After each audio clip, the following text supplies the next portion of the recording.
I stood in front of a group of people and asked, hey, if you happen to know your birthday, please raise your hand. And of course, around the room, there was an array of people raising their hand. And then I said to them, do you know what just took place? First of all, the sound waves had to leave my lips, travel across the air into your external auditory meatus, travel down the tympanic membrane, sub a vibratory force to travel across the ossicles of your inner ear to the overall window, generating a vibratory force in the indolent, which mechanically distorts mycelium, converting mechanical energy into electrical energy, which traveled across the cochlear nerve to the cochlear nucleus at the pontomedullary decussation, across the thalamic radiations to the posterior temporal lobes to begin the auditory process. From there to the frontal lobes, coming down the track of the victi as you're retrieving the memory from the medial hippocampal structures and mammillary bodies back to the frontal lobes of the motor across at the pet cell level. Coming down the cortical spinal crest across internal peduncle into spinal cord gray matter, synapsing, going out to the neuromuscular junction, stimulating the nerve in the muscle so that you could raise your hand. And then I said to them, now that was just the simplified version, okay? According to a very renowned pediatric neurosurgeon, he says that if you include all of the inhibitory features, that if that same lecture started at 7 o'clock in the morning and speaking at the rate you heard me speak a few moments ago without taking any breaks whatsoever, that lecture would last until 5 p.m. That's pretty intense. That's the wonder of the human brain. As it concerns the human brain, there's a book titled Seeds of Greatness, authored by Dennis Waitley. It was released in 1982. He has a chapter titled The Seed of Wisdom, and in that chapter he quotes from a Russian scholar by the name of Ivan Yefremov. And Yefremov has told his audiences that we only use a fraction of our thinking ability. And without any difficulty whatsoever throughout your entire lifetime, one can learn to speak over 40 languages fluently, memorize a whole set of encyclopedias from A to Z, and complete the required courses in over a dozen universities, and there's still plenty of room left over. Now, how much room is left over, we ask? And once again, that neurosurgeon whom I referred earlier, Dr. Ben Carson, he has another book titled Think Big. And in that book, he says that we have a brain. The average human brain has over 300 billion cells. And it has the capacity of learning everything that every man, woman, and child who has ever existed on this planet since man started until now. One brain, yours. It's difficult maybe wrapping our heads around that, but I'm not going to argue with the world's most renowned pediatric surgeon. This being said, the brain you have is incredible. We're left with one question. Should you go to college?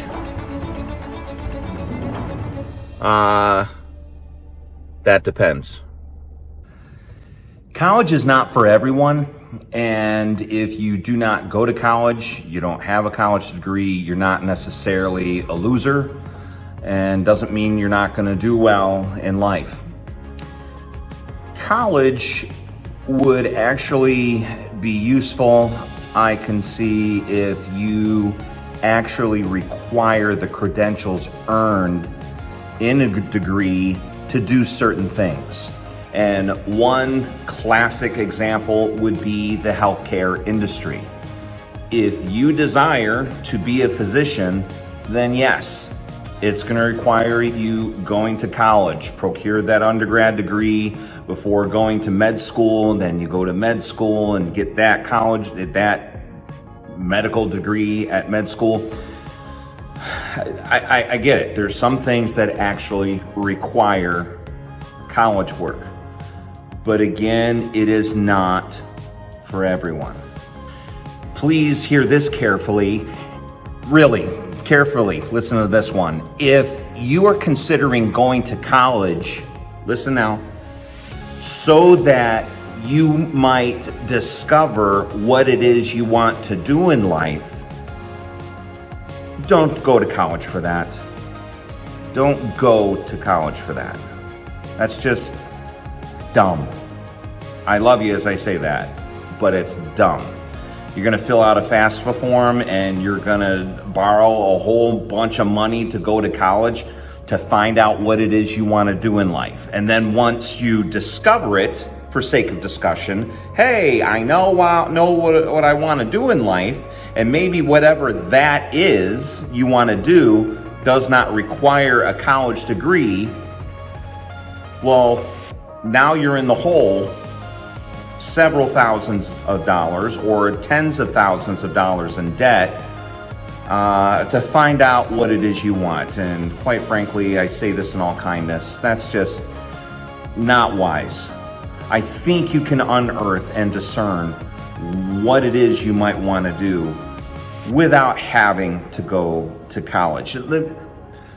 Here is an example. Well, I don't want to just say example. There's a book written by Dr. Ken Robinson titled The Element. And in that book, he asks, listen, I'm not going to ask you how smart are you.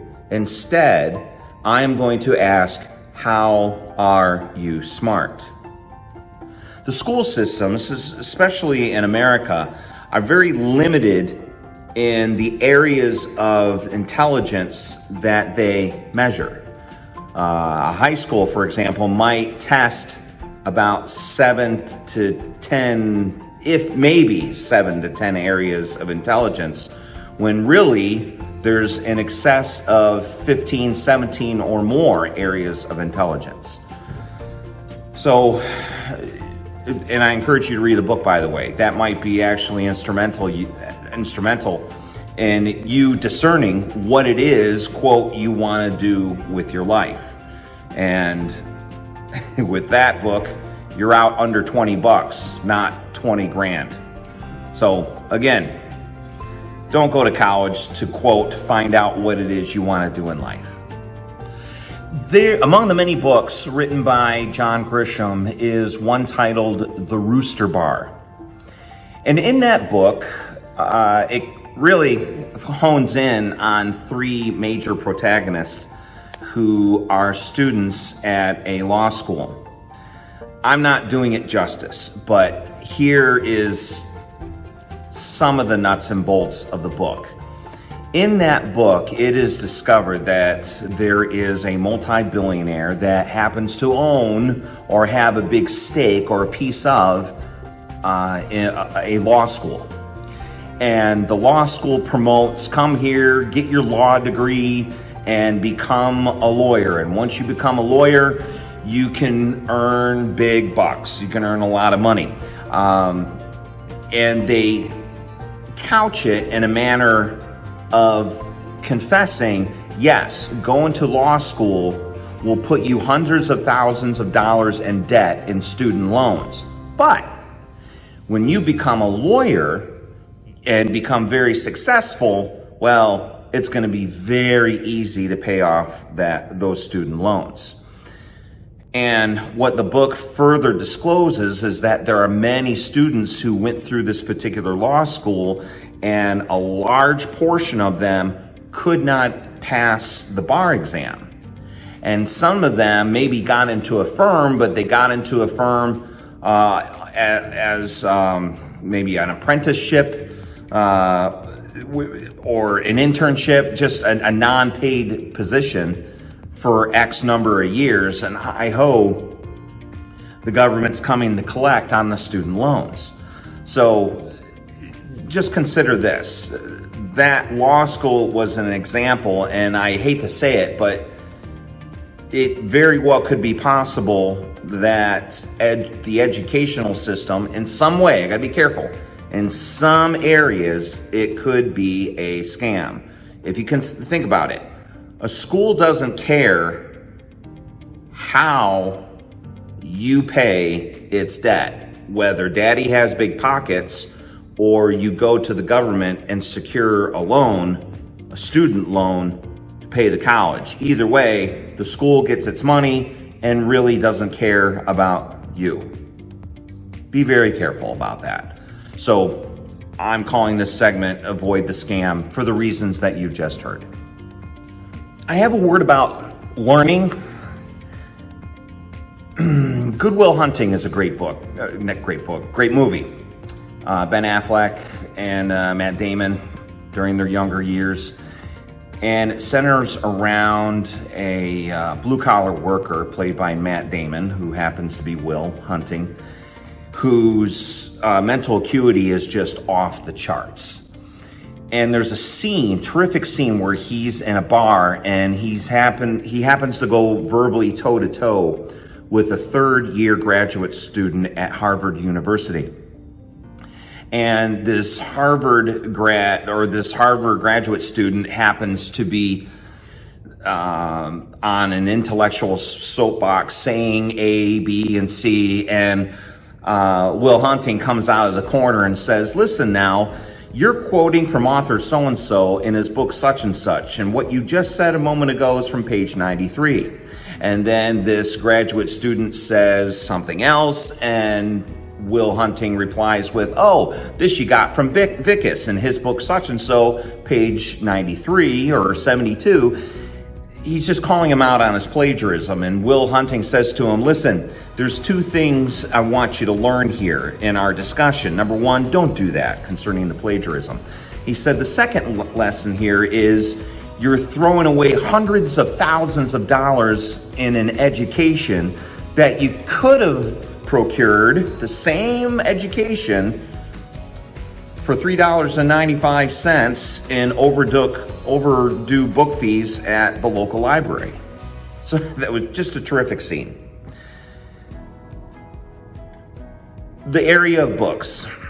I don't know how else to say it, but read voraciously. Read what's out there. Fall in love with reading. I had mentioned Dr. Ben Carson at the beginning of this video, and if you're not acquainted with the story, I encourage you to pick it up. It's his first book called Gifted Hands. Here, Ben and his brother are raised by a single mother who has no more than a third grade education, and she can't read. And when Ben was in the fifth grade, his mother came home from one of her multiple jobs, and she said, listen, my boys are smarter than what the report cards are saying, and from this moment forward, each of you are going to read 2 books a week, and you're going to write a report on them. She basically forced them to read 2 books a week, and Ben Carson thought maybe he was going to go to hell on earth because of this, but he fell in love with reading. And fast forward, Ben Carson becomes one of the world's foremost authorities in pediatric neurosurgery, and his brother became a terrific engineer. His mother, by the way, another hero, she later learned to read herself, and she went to school and she earned a degree and ran her own successful business. If you have, I'm sure you've heard in history, American history, the name Minister Malcolm X. I got to be careful here. I'm not endorsing everything the gentleman taught, but he was a very prolific figure, especially in the early 1960s, and you couldn't ignore the man Malcolm X. Again, I don't agree with everything the man said and taught, but I will say this: he was an extremely intelligent man, and he was very articulate. And in his book, titled The Biography of Malcolm X as told to Alex Haley, he said that when he went to prison, he happened to grab a dictionary and some paper, and he ended up writing every word in the dictionary down and writing its definition. So the guy's building his vocabulary like crazy, and he fell in love with reading while he was in prison. Later in his life, when he was very well known, someone asked him, Malcolm X, what is your alma mater? The person making the inquiry assumed Malcolm X went to college. Malcolm X's answer was, books. My alma mater is books. So I'm going to encourage you basically with the theme of falling in love with reading. And learn. I want to add this as well. Maybe you don't have a niche or a knack or whatever it is you want to call it, or a love for reading. I encourage you to just, I don't know what else, try it. I'm not going to tell you what to read.